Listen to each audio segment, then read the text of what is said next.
Dzień dobry Państwu, witamy na sesji Q&A do konferencji wynikowej za Q1 2024 roku, która się odbyła w zeszłym tygodniu. Mieliśmy problemy techniczne, więc dzisiaj mamy nadzieję, że wszystko już przebiegnie tak jak trzeba.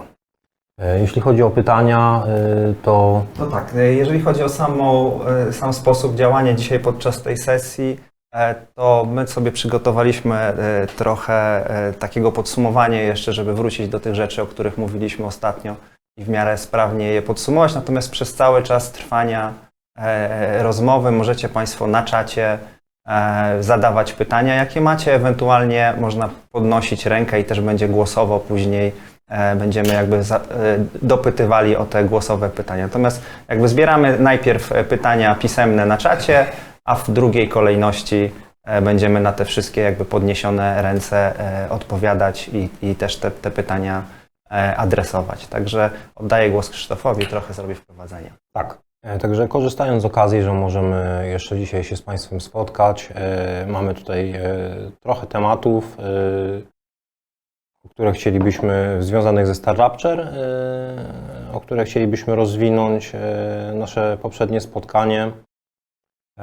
Także jeśli chodzi o aspekt sam produkcyjny i kwestię early accessu, no to jeszcze chcielibyśmy dopowiedzieć, że gatunek, nad którym my pracujemy, czyli Open World Base Builder, w naszym przypadku z elementami kombatu, no to ciężko nam jest, on zawsze wychodzi w early accessie. Nam jest przynajmniej ciężko znaleźć jakąś referencję takiej gry, nad jaką my teraz pracujemy, która by miała swoją jedną premierę.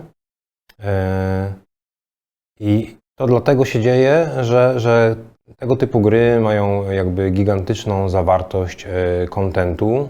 Rozwój tego kontentu, rozwijanie tych gier ciągnie się latami i tak naprawdę niemożliwe jest zrobić takiej gry, która by od razu, bez early accessu miała wszystko.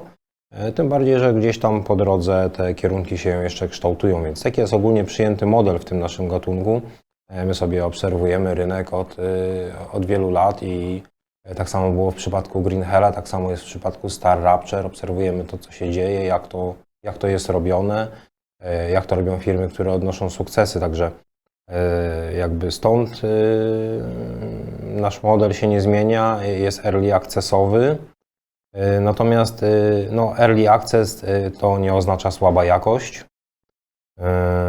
Te czasy już minęły, powiedzmy jeszcze, nie wiem, może 7-8 lat temu były gry, które wychodziły w early accessie i to były gry robione przez parę osób i gdzieś tam chodziło bardziej o zebranie pieniędzy na możliwość w ogóle wystartowania z produktem. Także nasz early access to jest coś zupełnie innego. My jesteśmy firmą Indie Premium i pracujemy nad wysoką jakością tego naszego early accessu. I tak naprawdę ten wczesny dostęp, prawdopodobnie jest ta nazwa używana, tak? Bo to oficjalnie jest taki proces wydawania tej gry na Steamie. Natomiast sam wczesny dostęp, prawdopodobnie nazwa może być już troszkę w jakiś sposób mylna, tak? Bo ona może sugerować, że to jest jakaś gra, która jest w złym stanie i wiele rzeczy tam trzeba jeszcze w ogóle poprawić, żeby to działało i to jest taki wczesny dostęp, także nie. Nasz Early Access to jest dostęp do gry, która będzie bardzo zaawansowana wizualnie i technicznie, będzie miała bardzo dużo mechanik i generalnie w jakość graficzną, jaką celujemy, to jest jakość taka, jaką dostarczyliśmy w Green Hellu. Dodatkowo nasza gra będzie już miała teraz co-opa i będzie miała wiele innych mechanik, które są zdecydowanie bardziej rozwinięte niż to było na poziomie wydawania Green Hella. I to wszystko powoduje, że my w tym momencie naprawdę pracujemy nad bardzo dużym produktem, który chcemy dostarczyć w bardzo dobrej jakości. w tym trybie early accessowym. I teraz jest tak, że tutaj troszkę przejdę do jakby takiego bardziej tematu związanego produkcja versus możliwości marketingowe. A więc my 5 miesięcy temu wyszliśmy z alfy. No bo na przełomie roku, tak jak wspominałem wcześniej, zakończyliśmy ten proces produkcji Builda Alpha. No i teraz jesteśmy w trakcie pracowania nad betą. Jeszcze nie jesteśmy w połowie, bo jesteśmy w połowie drugiego z 4 milestone'ów i de facto te nasze prace, cały zespół nad tym pracuje, optymalizujemy produkcję w zasadzie codziennie, bo codziennie odbywają się spotkania i my gdzieś radzimy, jak minął zeszły tydzień, zeszły dzień, co tam można byłoby poprawić, jakie rzeczy nie działają i co można zrobić lepiej. Także jakby cały zespół codziennie pracuje nad tym, żebyśmy jak najszybciej przetransformowali Star Rapture z alfy do bety, bo beta to jest ten nasz poziom early accessowy. I gdzieś tutaj wszystko musi grać. Musi być wysoka jakość, musi być stabilność, bo ostatnio gdzieś zauważyliśmy dużo tytułów, które mocno spaliły swój start ze względu na słabą stabilność i jakby tą stronę techniczną. I mimo, że gry były dobre i tak naprawdę jakby ich feature'y gameplayowe i grywalność była ok, no to wszystko zostało położone przez technologię. Także no tu jest wiele elementów, które my musimy pozgrywać. Także no dla nas nie ma premiery bez dobrego produktu. I tutaj jakby dobrego produktu jest słowo klucz, dlatego że no to my chcemy ocenić, czy ten produkt już jest dobry, no bo to wszystko jakby od tego będzie zależał dobry start Star Rapture, a start Star Rapture i jego wydanie w Early Accessie to będzie dla nas dopiero początek długiego procesu rozwoju i sprzedaży gry. Tak jak to sobie kiedyś ładnie nazywaliśmy w przypadku Green Hella, że wydając Early Access wystartujemy dopiero w maratonie. I wtedy ta gra będzie wchodziła w kolejne fazy produkcji, sprzedaży i rozwoju. Także no tutaj, tak jak wspomniałem, nie ma premiery bez produktu dobrego i my teraz jakby wszystkie siły nad tym skupiamy, żeby ten produkt był po prostu dobry, a nie żebyśmy sobie ustalili premierę i powiedzieli ok, to wydajmy to w grudniu. Tak? I później w grudniu wylądujemy z czymś, co uważamy, że jeszcze nie jest odpowiednie, tylko że już nie będzie można zatrzymać tej całej maszyny marketingowo-wydawniczej, gdzie te wszystkie terminy już będą poukładane i dogadane. Także przede wszystkim dobry produkt, później premiera, dalej rozwój tej gry. I gdzieś tutaj, no teraz naszym kolejnym takim najbliższym krokiem, na który pracujemy też poza tym finalnym buildem, jest to, żebyśmy mogli jak najszybciej już zacząć uwalniać materiały marketingowe, a w przypadku gier takich jak nasza, marketing to gameplay, dlatego że gracze, nasi odbiorcy tego gatunku, base builderów open worldowych, no nie chcą oglądać kolejnych CGI, a my też nie chcemy ich produkować, bo one niewiele nam dają, a generują gigantyczne koszty. Także Tylko nam niewiele dają na tym etapie. Na każdy element kampanii jest czas, tak? Na CGI też był czas i sobie go kiedyś zrobiliśmy jako wprowadzenie całe do tytułu, gdzie po prostu nie mieliśmy jeszcze materiałów wewnątrz. Natomiast no mówię, na wszystko jest czas. Teraz jest na pewno czas na to, żeby pracować nad gameplayem i doprowadzić do tego, żeby rzeczywiście móc się pochwalić i pokazać graczom gameplay. tak, ja mówię w tym sensie niewiele dają, że to nie jest to, na co teraz czekają nasi gracze. Nasi gracze teraz czekają na gameplay i jeśli już sobie rozmawiamy z jakimiś potencjalnymi mediami, które mogłyby tą kampanię wspomagać, to de facto wszyscy czekamy na gameplay, bo w inny sposób gdzieś tam możemy wydać pieniądze, ale niespecjalnie zainteresować gracza. Nam jednak chodzi o to, żeby tych graczy mocno przyciągnąć, więc pracujemy nad gameplay, nad tym, żeby można było ten gameplay pokazać.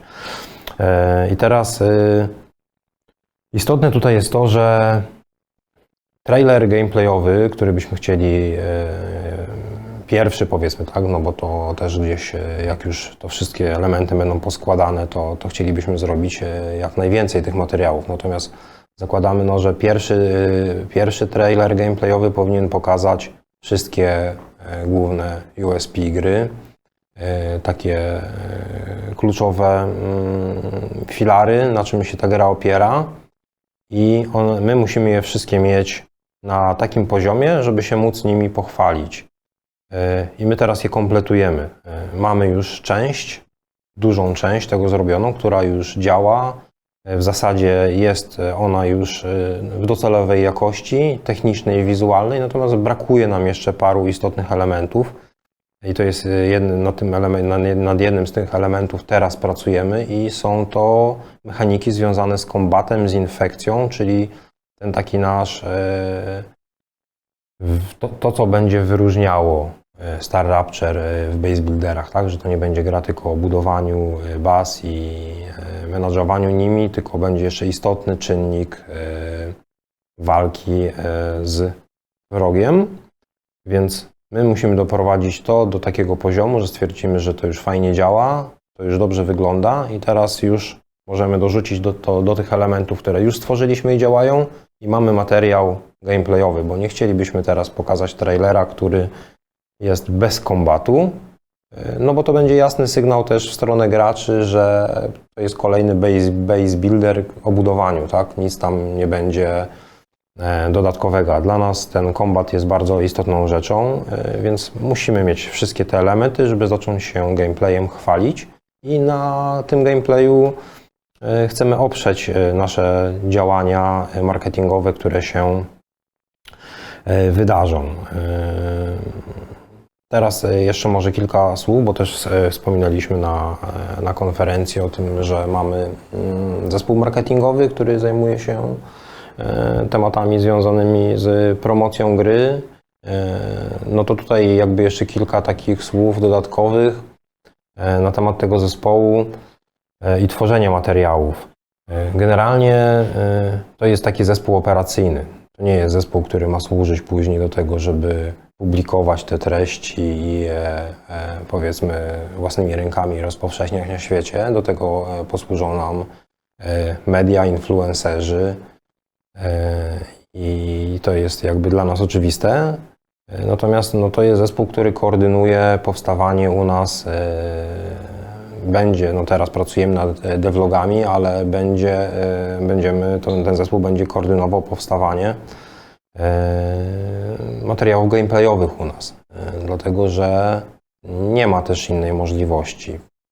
Generalnie w grach ja się nigdy nie spotkałem, żeby ktoś tworzył materiały gameplayowe firmą na zewnątrz, dlatego że firmy, które są na zewnątrz, mają specjalistów od edytowania wideo, nie mają najczęściej zielonego pojęcia o tym dokładnie, czym jest ta gra, już nie mówiąc o tym, jak technicznie zrobić pokazanie pewnych feature'ów, dlatego że no to mogą zrobić tylko na miejscu bardzo często programiści i osoba, która u nas jest teraz zatrudniona, my wcześniej robiliśmy na outsourcie przy Green Hellu, składaliśmy te trailery, natomiast te materiały cały czas powstawały, no powiedzmy, u nas, i nawet ta osoba, która była na outsourcie, ona też była wdrożona przez naszych programistów, była wdrożona technicznie, miała specjalnego builda i mogła codziennie się odezwać do programisty, który stworzy coś, co umożliwi pokazanie pewnej rzeczy. Także my specjalnie sobie stworzyliśmy taki zespół, żebyśmy nie musieli polegać na outsourcie, bo outsource nie zawsze jest dostępny,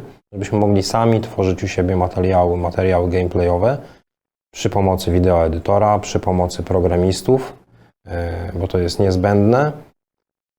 Później tymi materiałami oczywiście zajmą się media, influencerzy i cała ta kampania potoczy się już swoją drogą, tak jak to powinno wyglądać. Grzegorz, jeszcze coś tutaj.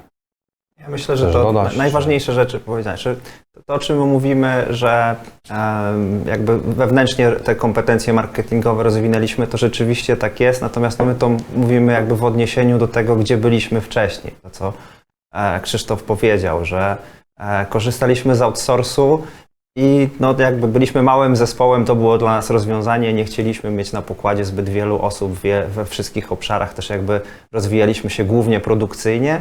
Teraz przyszedł na to czas, żeby rzeczywiście te kompetencje marketingowe rozwinąć. Widzimy, że tego potrzebujemy, bo budujemy też nasze gry. To, co mówimy, no nasze tytuły, tych premier w cudzysłowie mniejszych i większych mają naprawdę wiele, tak? Bo tu mówimy o Early Accessie, mówimy o większych dodatkach. Do każdego z tych momentów, i to na Green Hello można sobie bardzo ładnie zobaczyć, są produkowane materiały marketingowe. No po prostu robienie tego outsourcem w pewnym momencie przestaje być efektywne, tak? Czasowo, kosztowo, pewnie przede wszystkim czasowo, koniec końców. No i jakby podjęliśmy taką decyzję, my się bardzo z tego cieszymy, że te kompetencje będziemy mieli wewnątrz, to na pewno skraca czasy reakcji, robienia, też zrozumienie tytułu, no bo mamy osobę, która jest dedykowana czy osoby dedykowane do naszych tytułów, które będą je znały, czy już znają w dużej mierze na wylot, to naprawdę nam pomoże te materiały produkować szybciej, efektywniej i lepiej tak naprawdę, no bo po prostu zrozumienie też gry jednak osoby wewnątrz jest dużo, dużo lepsze i łatwiej się planuje to, co się chce opowiedzieć, jak się jednak ma do czynienia z grą na co dzień i z lepszym zrozumieniem, po co są poszczególne mechaniki, ten świat jak ma być zbudowany, niż kiedy to się robi na outsourcie. I to jakby tyle słowem uzupełnienia pewnie w tej kwestii. Tak, że chyba już możemy sobie spokojnie przejść do pytań. do pytań. To co, to po kolei. Pierwsze pytanie. Aby odnieść sukces na tym trudnym rynku, trzeba się czymś wyróżnić. Czym Star Rapture będzie się wyróżniała od konkurencji? Jakie nowatorskie podejście do rozgrywki czy mechaniki zaprezentujecie? Ja bym to ja może zacznę i Grzegorz w razie czego coś dopowiesz. Także ja bym tutaj może zaczął od samego końca, od tego nowatorskiego podejścia do rozgrywki. No my staramy się unikać tego słowa nowatorskie podejście. Raczej zawsze staramy się bezpiecznie podchodzić do tematu i takie powiedzmy nowatorskie rzeczy zostawiać innym firmom. Natomiast my gdzieś staramy się podpatrywać konkurencję. Tak naprawdę no to już większość rzeczy została dawno temu stworzonych, więc no, my to podpatrujemy i gdzieś staramy się to pokazać troszkę może inaczej, z naciskiem na pewne inne mechaniki. I teraz jak są takie gry jak Satisfactory, które są stricte base builderami, w których nic innego nie robi się, tylko buduje, to budowanie jest bardzo skomplikowane. Są takie gry, które są tylko o walce z wrogiem, obronie jakiejś, nawet nie swojej bazy, można powiedzieć swojej bazy, tak? To nie jest do końca taka baza, którą my gdzieś tam, tak jak w Satisfactory tworzyliśmy, tylko to są jakieś tam elementy małej bazy, które mamy obronić, ale generalnie gra jest o nawałnicy i wrogów i walce z nimi. Są też różne podejścia, jeśli chodzi o trudność tych mechanik, więc no my chcemy troszkę tutaj Star Rapture sprzedać jako taką hybrydę, gdzie to budowanie jest rozwinięte, ale jest dosyć łatwo sprzedane graczowi z takim niższym progiem wejścia i chcemy też w to fajnie wpleść te elementy, no nawet nie elementy, tak, bo to będzie duży obszar, jeśli chodzi o Star Rapture, walki z przeciwnikami, obrony bazy, infekcji takiej kosmicznej, która gdzieś tam tych wrogów produkuje. Także wydaje nam się, że to są te elementy, to jest ta hybryda, która będzie troszkę inna niż gry, do których się porównujemy. Natomiast no, gdzieś tutaj też cały czas dbamy, żeby ta inność nie była za zbyt inna. Dlatego, że no, chcemy jakby sprzedać grę graczom, którzy wiedzą, czym ona będzie, ją rozumieją, bo już grali parę podobnych gatunków. Natomiast mają tutaj troszkę inny miks i ten balans jest przesunięty troszkę inaczej. To jest de facto powtórzenie tego, co tak naprawdę robiliśmy przy Green Hellu. Green Hell też nie był o nowatorskich mechanikach, tylko był po prostu troszkę innym ujęciem survivali mechanik, które już gdzieś na rynku były, funkcjonowały i pokazały nam, że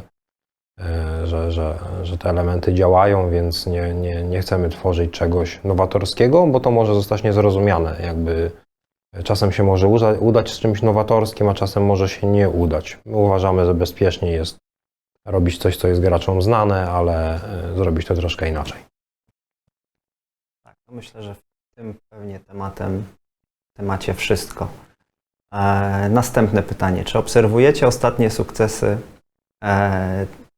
rynkowe typu Manor Lords, Palworld, Hades 2? To oczywiście inne gatunki, ale czy analizujecie źródła sukcesu tych gier, czy chcecie prowadzić niektóre podpatrzone rozwiązania w Star Rapture? Czy oczywiście przyglądamy się tym największym sukcesom, natomiast no, to tak jak Pan zauważył, to są zupełnie inne gry i nawet pewnie między tymi trzema grami te źródła sukcesu będą kompletnie różne, no bo Hades jest sequelem bardzo udanego tytułu i jakby samo w sobie to już jest ogromne ułatwienie w osiągnięciu sukcesu, kiedy się po prostu robi sequel, a jak go się jeszcze robi co najmniej tak samo dobrze jak pierwszą część, no to pewnie to wypada super świetnie. No Palworld, wiadomo, sama gra jest bardzo dobra, natomiast no, gdzieś tam to zaczepienie się na Pokemonach, które nie są Pokemonami. Wszyscy wiemy, jak silnym brandem jest Pokemon i jaki szał różne produkty oparte, również growe, tak, oparte na tym świecie osiągały, więc na pewno to nie zaszkodziło, natomiast to też nie jest jakby coś, co my w łatwy sposób możemy i zresztą pewnie jest za późno, ale w ogóle nie wiem, czy byśmy kiedykolwiek chcieli, tak? No bo po to nie jest nasz świat, w którym my chcemy żyć z naszą grą. No i mamy Manor Lords, no to jakby tu też sama, żeby była jasność, to są wszystko bardzo dobre gry, jakby tu my w ogóle nie tego w żaden sposób nie chcemy podważać, to są świetne gry, świetne produkty, ogromne, wysokiej jakości, to jakby nie podlega żadnej dyskusji, natomiast każda z nich rzeczywiście ma tam jakiś gdzieś swój elemencik, który na pewno bardzo, bardzo pomógł. No i w Manor Lordsach, tak jak my tą trochę sytuację widzimy, że to jest bardzo dobra gra, która przez długi czas się promowała jako solo project, co też na graczy ma bardzo pozytywny wpływ. Czy to jest solo project? Pewnie może panowie, państwo czytaliście w internecie, pewnie jest dość dużo dyskusji, ja sam kilka widziałem. Natomiast mówię, to w promocji tej gry na pewno nie zaszkodziło, a do tego mówię, jakby wszystko się zaczyna od świetnego produktu i to jest naprawdę bardzo, bardzo dobra gra. Gra, która bardzo wiele też jeszcze obiecuje, bo to też jest early access i też jakby wszyscy się spodziewają, że jeszcze wiele świetnych rzeczy, szczególnie jakby po tym sukcesie finansowym tam zostanie do tej gry dołożone i docelowo pewnie będzie jeszcze lepsza. Natomiast to nie są rzeczy, biorąc pod uwagę te trzy historie, które te gry jakoś tam mają, to nie są rzeczy, które w łatwy sposób można sobie wziąć i przełożyć do zupełnie innej gry, tak? Innego gatunku, innego sposobu. To, o czym Krzysztof mówił. My podpatrujemy gry bliższe nam, spróbujemy wyciągać elementy, które naszym zdaniem będą tworzyły nową, ciekawą jakąś tam całość, znaczy nową, ale ciągle znaną i zrozumiałą dla graczy całość jako Star Rapture. Także to jest ten kierunek.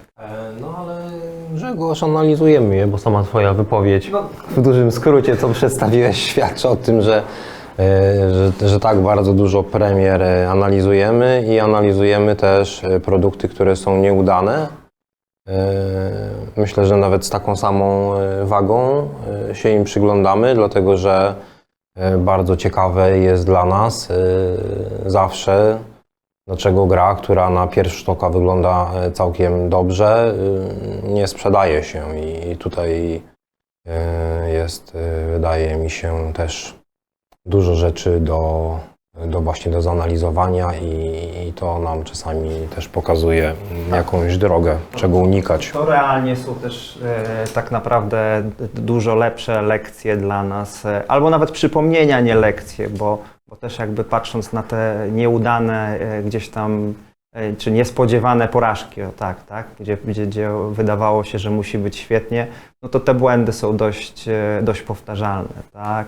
Związane z działaniem sieci Coopa, związane z zapisywaniem gry, performance'em oczywiście też, natomiast no, to nam jakby ciągle przypomina, że o tych super ważnych podstawach nie możemy zapomnieć i nie zapominamy. No i jest jakby intencją naszą to, od czego zaczęliśmy, wydanie produktu w bardzo wysokiej jakości. Właściwie tyle, kropka. Jaka jest szansa na gameplay Star Rapture w tym roku?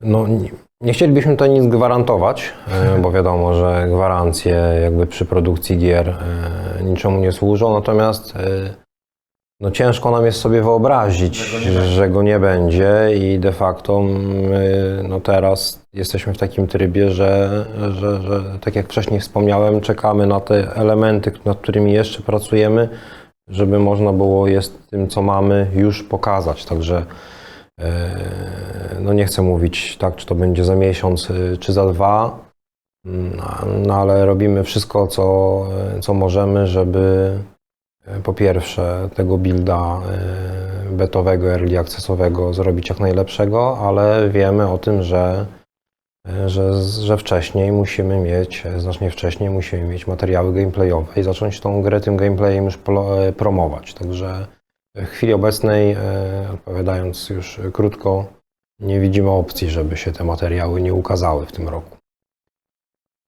Dobrze, dalej idziemy. Czy nowa platforma Switcha to może być dla Was game changer? Na Switchu 1 były istotne ograniczenia technologiczne. Czy można się spodziewać, że dopiero na kolejnej platformie Green Hell będzie dorównywał temu, co mamy na PC i dużych konsolach? Na ile myślicie, że technologia ograniczyła sprzedaż na Switch 1? Czy widzicie już perspektywę zakończenia? A to okej, to może tym Switchem się zajmiemy w pierwszym kroku. No jakby trudno się odnosić do platformy, która jeszcze nie została pokazana i de facto nawet ogłoszona, tak? Gdzieś się dopiero przewijają zapowiedzi, że coś będzie i jakby nic na razie na temat tej platformy, przynajmniej my nie wiemy. Oczywiście wszyscy sobie obiecują, deweloperzy w szczególności, że to będzie dużo mocniejsza konsola niż Switch 1, natomiast no, dziś jest pewnie zdecydowanie za wcześnie, żeby to stwierdzić jednoznacznie, natomiast no, game changer to pewnie jest bardzo szerokie pojęcie, co mielibyśmy przez to zrozumieć. Czy to, że na takiej nowej platformie będziemy sprzedawali tyle samo, co na PlayStation czy Xboxie, o PC-cie nie wspominając, moim zdaniem byłoby to super optymistyczne założenie, gdybyśmy tak uważali. Jednak jeżeli chodzi o konsole tych poprzednich generacji, wydawaliśmy Green Hella gdzieś tam pod koniec cyklu, gdzie tych urządzeń było naprawdę bardzo dużo. Oczywiście bycie na początku cyklu i pewnie na tej nowej konsoli byśmy chcieli być na początku cyklu już z naszym produktem, aczkolwiek nie wiemy, kiedy ten cykl się do końca zacznie, no bo nie wiemy, kiedy będzie wydane. No i też jakby robimy wszystko, co możemy, czyli podpisaliśmy umowę z partnerem, który wierzymy, że ma doświadczenie, zna grę, wie, co mógł zrobić na 1 Switchu, nazwijmy tą drugą konsolę Switchem 2, aczkolwiek to też jeszcze dziś nie jest pewnik.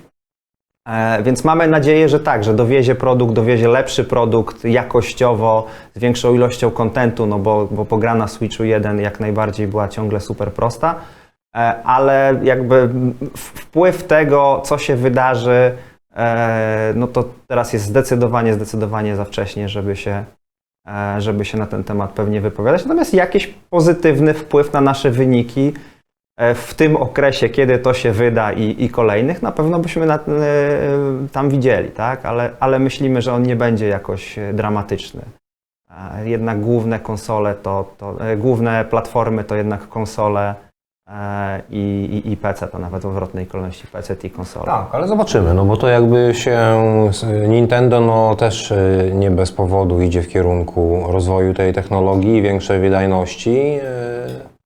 Prawdopodobnie gdzieś tam też zdali sobie sprawę,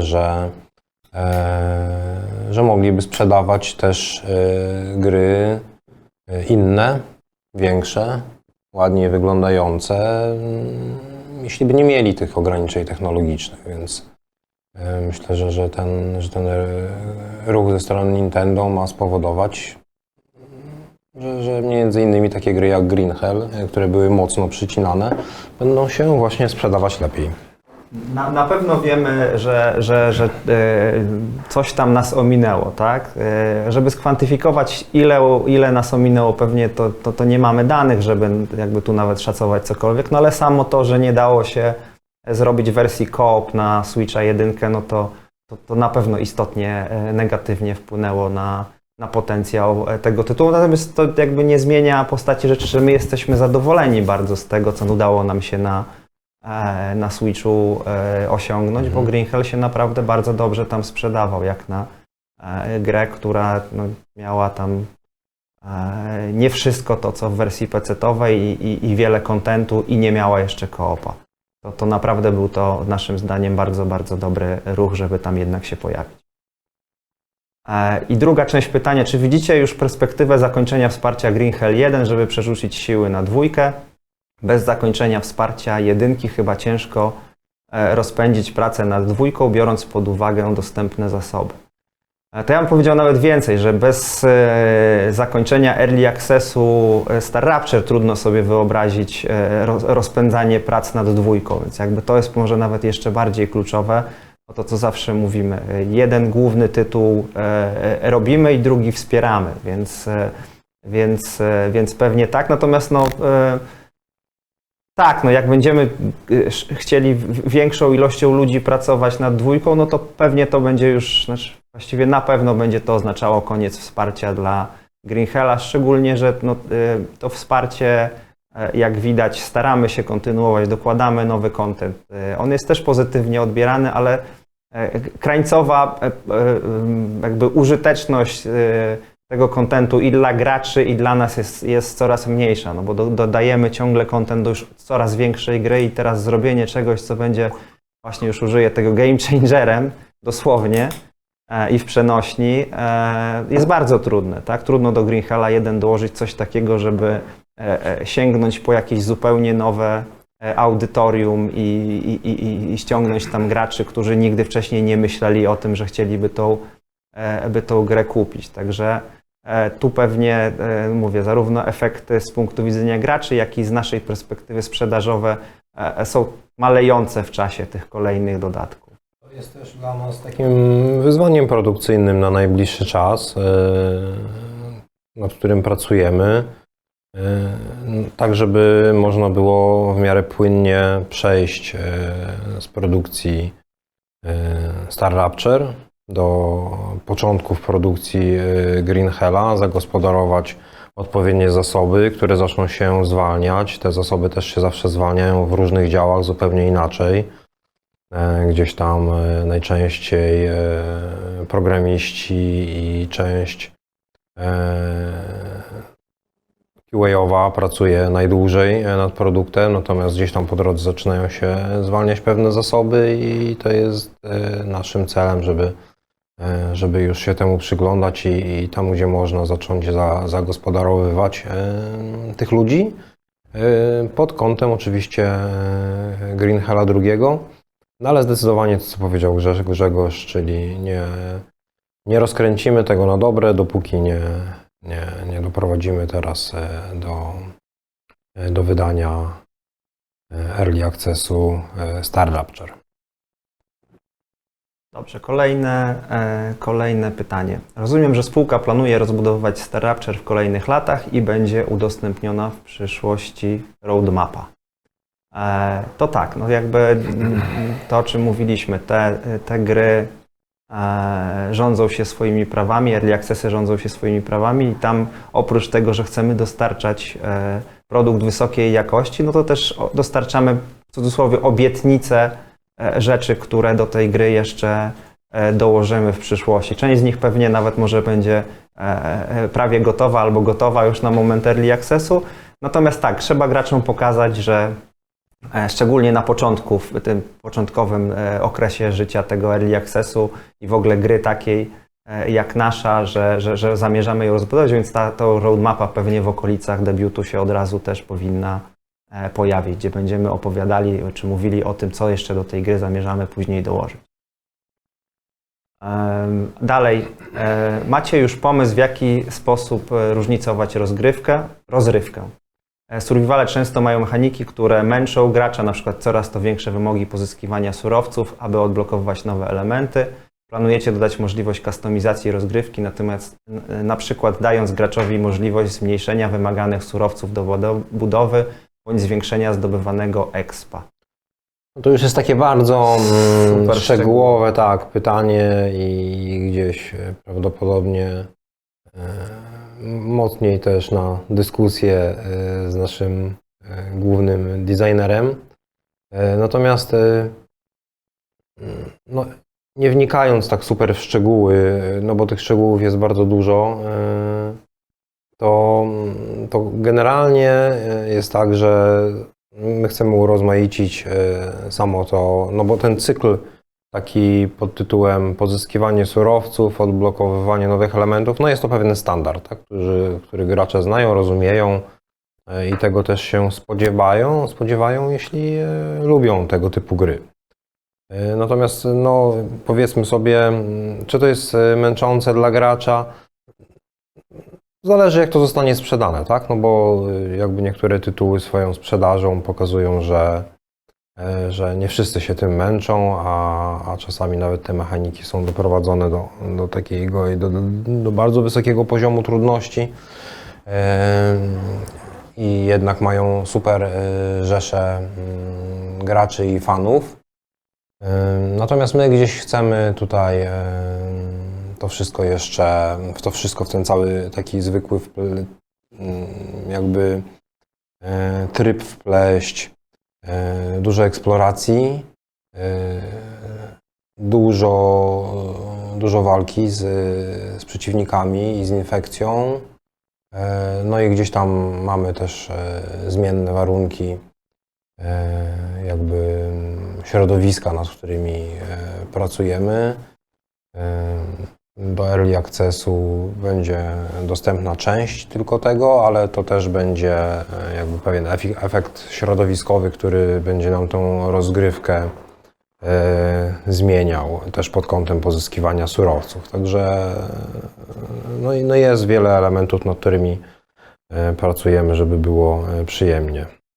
Ja bym tylko jedno dodał, że też jako base builder jakby ważnym elementem będzie automatyzacja, więc to też trochę odpowiadając na to pytanie, te większe wymogi pozyskiwania surowców jakby ilościowe no, będą rozwiązywane tym, że rozbudowana baza będzie dawała możliwość zautomatyzowania pozyskiwania tych w szczególności najbardziej podstawowych surowców, no i tak naprawdę tyle. To też jest jakby zmiana tej pętli w grze właśnie tym powodowana, tak? Żeby rzeczywiście gracz widział, że ten postęp jest. Kolejne pytanie. Dzień dobry. Czy będzie możliwość zagrania w grę w siedzibie spółki przed premierą, tak jak to ma miejsce w przypadku nowych produkcji 11-bit, czy w przeszłości w przypadku Cyberpunka 2077 i pierwszego Frostpunka? Bo na tym etapie nie planujemy tego typu wydarzenia i jakoś on się na ten moment nasz kalendarz działań promocyjnych nie wpisuje w żaden sposób. Tak? Tak.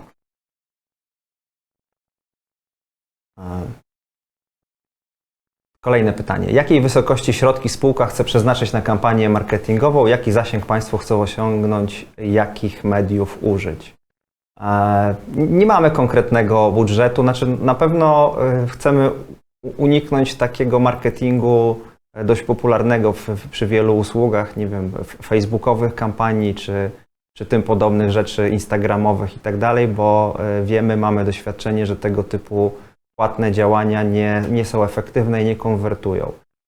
Kluczowy jest dostęp do mediów, gdzie z zasady koszty są stosunkowo niewielkie albo nawet zerowe. Tak naprawdę kosztem jest wyprodukowanie samych materiałów po po naszej stronie. Będziemy chcieli korzystać z influencerów, na ile nam się to uda znowu zainteresować tych influencerów na tyle, żeby można to było zrobić w cudzysłowie za darmo, to się jeszcze okaże. Natomiast no, będziemy maksymalizować jakby możliwości korzystania czy z mediów, czy z influencerów w sposób, powiedziałbym, darmowy, tak? Żeby po prostu podawać im te materiały i w taki sposób je promować. Dotychczas to się nam w dużej mierze sprawdzało, także tutaj pewnie wiele też nie zamierzamy zmieniać. Natomiast no, oczywiście to są standardowo no, IGN-y, jeżeli chodzi IGN,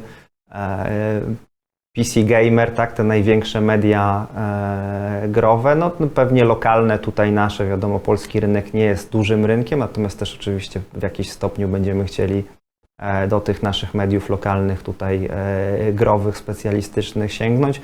Także to jest ten kierunek. No, influencerzy specjalizujący się w base builderach, jest takich osób trochę na YouTubie, też na pewno do nich sięgniemy. Natomiast mówię, maksymalnie chcemy jednak, jakby nie chcemy płacić za ruch gdzieś tam na jakichś portalach zewnętrznych, bo nasze doświadczenie uczy, że ten ruch nie konwertuje na platformy growe. Tak, tym bardziej, że to nie są de facto rzeczy, za które trzeba płacić. I już z tego, co doświadczyliśmy przy całej, jakby w trakcie całej produkcji i promocji Green Hella, no to de facto duże media, które są zainteresowane materiałem, po prostu pokazują ten materiał i mają duże zasięgi i to nie jest coś, za co trzeba płacić. A na przykład w przypadku Green Hella, no to na samym starcie po prezentacji materiałów na IGN-ie gameplayowych zgłosiło się do nas ponad 800 influencerów, którzy po prostu za darmo zaczęli pokazywać naszą grę i tak to wszystko zaczęło się, ta kula śniegowa zaczęła rosnąć i się kręcić, także a później próbowaliśmy robić ruchy, które nas kosztowały jakieś pieniądze i zupełnie to jakby nie przynosiło efektów. Także tutaj gdzieś dobry produkt zainteresuje odpowiednie media i odpowiednich influencerów i oni to będą pokazywali dalej na swoich kanałach. Oczywiście gdzieś tam będziemy sobie robili jakieś dodatki, które będą w sensie elementy, które będą dodatkowo płatne, natomiast no to mamy inne podejście.